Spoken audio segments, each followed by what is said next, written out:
Tonight, I wanted to bring your attention to some very esoteric mythology and legend. And that is the legend of the three-legged crow.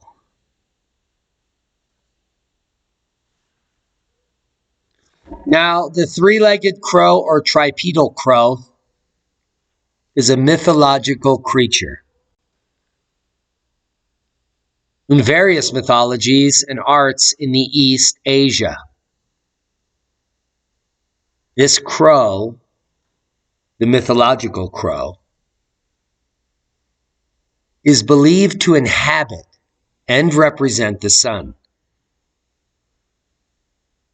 Evidence of the earliest bird-sun motif or totemic articles were excavated 7,000 years ago from the lower Yangtze Valley in China. This bird-sun totem heritage was observed in later Yangshan and Longshan cultures. The Chinese have several versions of crow and crow-sun tales. But the most popular depiction and myth of the sun crow is that of the Yang Wu, or the Jin Wu, or the golden crow. It has also been found figured on ancient coins from Lycia and Pamphylia. Now, what does this all mean? It is legend, after all. But it is my position that legends are historical accounts which were difficult to decipher. Now, according to folklore, there were originally 10 sun crows, which settled in 10 separate suns. They perched on a red mulberry tree called the Fusang, literally meaning the learning mulberry tree. In the east, at the foot of the Valley of the Sun, this mulberry tree was said to have many mouths opening from its branches. And each day, one of the sun crows would be rostered to travel around the world on a carriage driven by she, the mother of all the suns.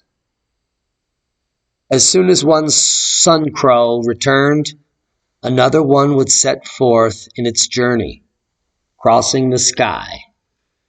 According to Shanghajing, the sun crows love eating two grasses of immortality, one called the diri, or ground sun, and the other, the chunsheng, or the spring grow. The sun crows would often descend from heaven onto the earth to feast on these grasses, but the she did not like this. Thus, she covered their eyes to prevent them from doing so. Folklore also held that around 4,170 years ago, all 10 sun crows came out on the same day, causing the world to burn. Huyi, the celestial archer, saved the day by shooting down all but one of the sun crows. Wow. Now, the legend of Samjogo narrates the story of an imaginary bird with 3 legs, believed to live on the sun, or symbolize the sun. I think what all these stories left out is that they symbolize a sunspot. Now, according to Chinese records, the concept of the 3-legged crow came from the observation that the black spot on the sun resembled a crow. and that the number 3 in traditional cosmology indicates light or yang energy, or that the number 3 itself indicates the sun. And in Korea, images of the three-legged crow have been found in murals, in tombs, in villages. There are 2 separate Korean legends that feature the three-legged crow. So clearly, ancient cultures witnessed a huge sunspot on the sun that predates the earliest depiction of aurora in the bamboo annals, which we just reported on. And these legends depict an epic sunspot, the likes of which we could not imagine. And because of the fact that some of these images are 7,000 years old, well, it is quite a historical sunspot. When was it witnessed? When do these legends originate, and from where, and from which sun? Well, just for reference, we're looking at the sunspot from the Carrington event. In fact, there were 2 pretty big ones, both in the perfect position, the Carrington spot in the perfect position for a geomagnetic storm on Earth. This is the current sun as of just now. And these spots are equally as big and turning around to face us. This spot here already produced an X-flare when it was over here at the limb. But together they could produce, well, a major Carrington-like event if they were to combine in the coming days. But let's compare it to the three-legged crow. We haven't seen anything yet. And a sunspot like this,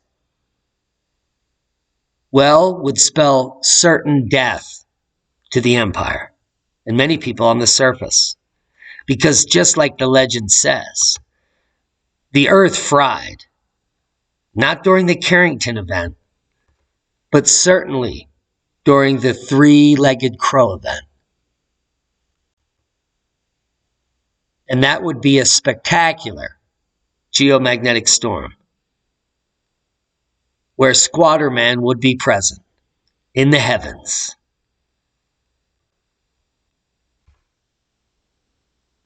And just like the ancients saw, they recorded it on the rock. And this event is now being pushed way back. If this motif is from 5000 BC, then the people have been talking about it for millennia. And this geomagnetic storm, well, is historic, but it may not be Younger Dryas. But it could be. We're getting there. It's baby steps. One step at a time, one day at a time, one thing at a time, we're connecting the dots. This sunspot is not that sunspot, but it's close to that one. So a Carrington event is on the horizon, but we will know when the three-legged crow turns around the limb. And that's a boom. The solar science, mythology, and history all coming together, all at once. I hope you got something out of the video. Hope you're picking up what we're putting down. One podcast at a time. One thing at a time. One day at a time. We can do it together. Subscribe to the channel if you haven't. Share this with like-minded people. Be safe. We love you. See you at Squatterman 2022. The Plasma Petroglyph Tour.